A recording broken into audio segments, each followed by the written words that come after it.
Spider-Man Across the Spider-Verse, en pocas palabras, resulta ser una película espectacular, la cual no tiene límites de ser asombrosa en mostrar cada una de las versiones del trepamuros. Y si entendiste la referencia, Es que sí entendí la referencia. claro que eres fan de Spider-Man y todo lo que conlleva ser la esencia del personaje. Esta nueva entrega destaca en muchos aspectos, pero una de las muchas menciones que merece el valor de ser mencionada es que principalmente humaniza a los personajes y hace generar esa conexión emocional con el espectador. A lo que me refiero con todo esto es que vemos cómo, a pesar de ser personajes animados, también en su día a día viven situaciones con las que tienen que lidiar, como problemáticas sociales, pequeñas disputas familiares, problemas emocionales, y aún así llevar una doble vida como superhéroe, porque eso es lo que hace Spider-Man, independientemente de las circunstancias a las que se enfrente y toda la adversidad que tenga que vencer, tiene que seguir adelante, y eso es un lado muy humano. Reflejar todas las emociones que pueden llegar a sentir estos personajes y sentir esa identificación merece mucho la pena darle esa valía y reconocimiento. Claro, también tiene sus puntos que surgen como detallitos que pudieron haber sido mejor. Y es que algo de sorpresa, pero a la vez desanimo, es que nos mostraron a los tres Spider-Gods en live action. Bueno, faltó Tom Holland, pero cabe hacer mención de que esos pequeños cameos, aunque fueron hechos con material de archivo, por el hecho de mostrarnos como un punto de inflexión, punto canónico, por ejemplo, el ver al Spidey de Andrew Garfield perder en brazos un ser querido, fue muy bueno, aunque también ver en una pequeña pantallita la pérdida que tuvo el Spidey de Tobey Maguire generó emoción emocional al verlo en pantalla, esos pequeños cameos, aunque ya lo dije, fue de archivo, aunque como ya mencioné, el desanimo principalmente de mostrárnoslos como su aspecto live action y humano, como en sus películas previamente lanzadas en las décadas pasadas, era desanimo, porque parcialmente es un corte a tener la esperanza al ver sus versiones animadas en la futura entrega de Spider-Man Beyond the Spider-Verse. Sí, esa tercera entrega ya nos rompió totalmente las esperanzas de ver la versión animada de un Andrew Garfield, un Tobey Maguire o tal vez un Tom Holland. Aunque por otro lado, y tal vez metiéndonos en el rubro de la animosidad, es bueno saber que sin importar qué apariencia tengan los Spidey, todo es canon, de golpe, claro.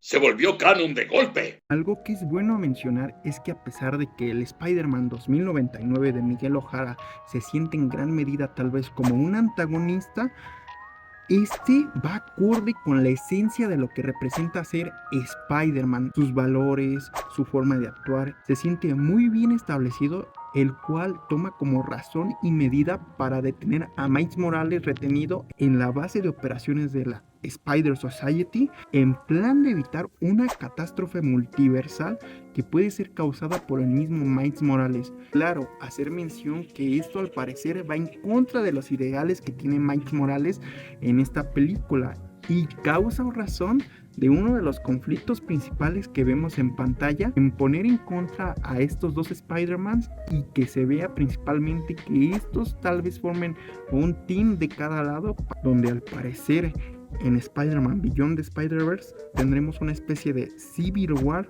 pero esta vez con distintas variantes de Spider-Man.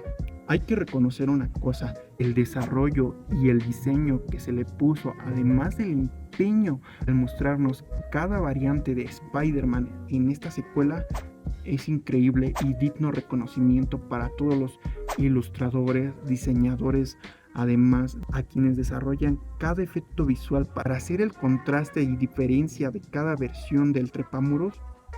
Es digno reconocerlo, digno reconocimiento, y es increíble darle el valor a esto. Se nota el amor y el cariño que se le dio a quienes trabajaron en este proyecto. Es increíble, cada versión de Spider-Man contiene una esencia diferente. Bueno, hay excepciones y principalmente hay que hacer un pequeño paréntesis con esto. Cuando vemos a la Sociedad Araña, claro que muchos de los Spider-Mans que vemos de fondo no se le ven a gran vista los rasgos que tienen de esto, pero es comprensible. Y además todos los Spider-Mans que tuvieron su pequeño momento, como por ejemplo ver el regreso del espectacular Spider-Man, Sabemos que es duro, pero es la verdad, Miles. fue increíble. Así fueran unos segundos, podrán decir, no, es que la voz de Juan Guarnizo. No, no, no, no, no, no, no. Fue increíble verlo de nuevo. Además, mostrar una escena de lo que sucedió en su universo fue emotivo, fue increíble. El aspecto visual, créanme que si esta película no gana otro Oscar, algo en lo que se lo merece es en su diseño. En el diseño, algún apartado de diseño lo merece. Premiaciones, todo, todo, todo para Spider-Man Across the Spider-Verse. Y si de nuevo en su secuela de esta vuelven a superar la brecha que han dejado con esta película, increíble, digno reconocimiento. Hay que mencionarlo, Spot es increíble como villano. Fuera del doblaje de Javier Ibarrache, que creo que hizo un muy buen trabajo, hubo pequeños detalles que pueden ser punto de valía y razón, principalmente en opinión de actores de doblaje y demás, pero Javier Ibarrache hizo un muy buen trabajo de doblaje con Spot. Al menos yo así lo pienso y esa es mi idea personal. Pero ya hablando de lo que vimos del personaje en pantalla, La Mancha o de Spot como nombre original, es increíble todo el trasfondo que conlleva a ver este personaje en el desarrollo de la trama de la película. ¿Cómo lo vemos? Al inicio de la película, siendo un villano inexperto, cual aún no domina bien el uso de sus superpoderes, al cómo a través de la explosión y absorción de nueva energía por los colisionadores de cada universo que va visitando, y al hacerse más fuerte vemos que tiene mejor dominio de sus habilidades, y además cómo su personalidad al parecer se va trastornando poco a poco hasta que acepta su destino, la conformación de su personalidad villanesca, y encontrando motivación principal en ser el antagonista principal del Spider-Man de Miles Morales. Eso fue increíble, además de sentir sus motivaciones y el porqué de estas.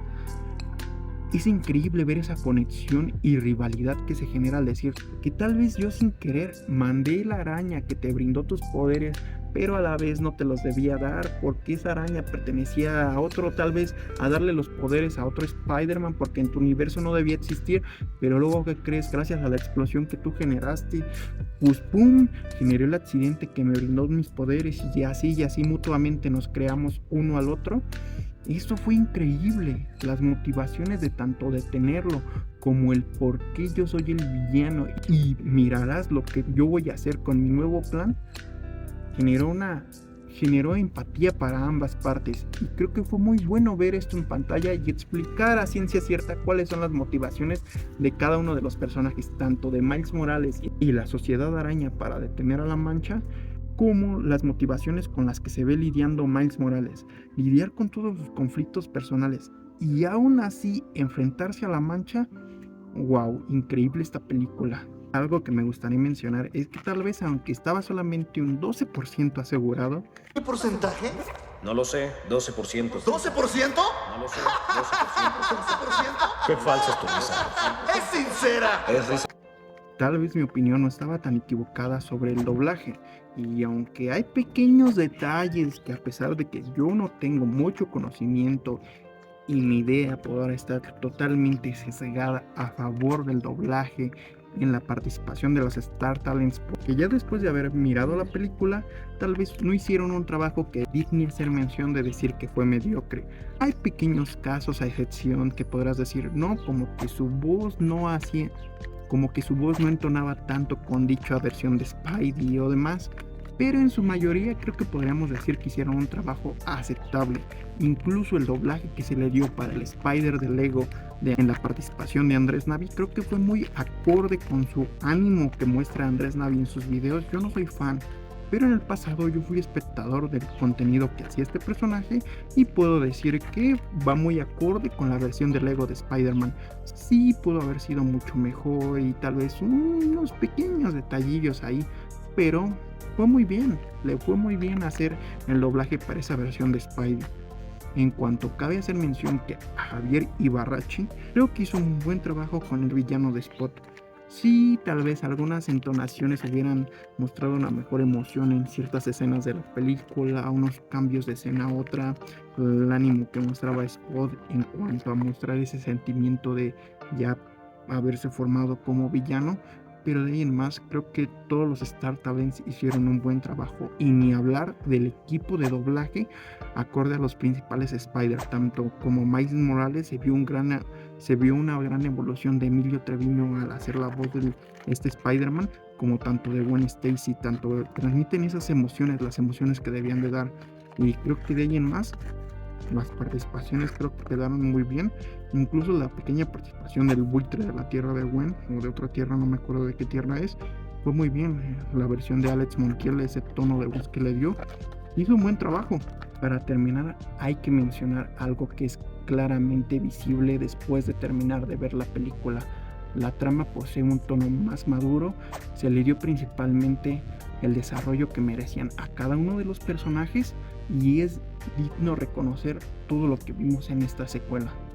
Increíble, increíble, espectacular, sin límites. Esta película es la mejor película de Spider-Man animada que ha salido hasta el momento y muy buena. Si ya tuviste la oportunidad de mirarla, increíble. Y si no, ¿qué esperas? Corre a mirarla. No olvides suscribirte, por cierto.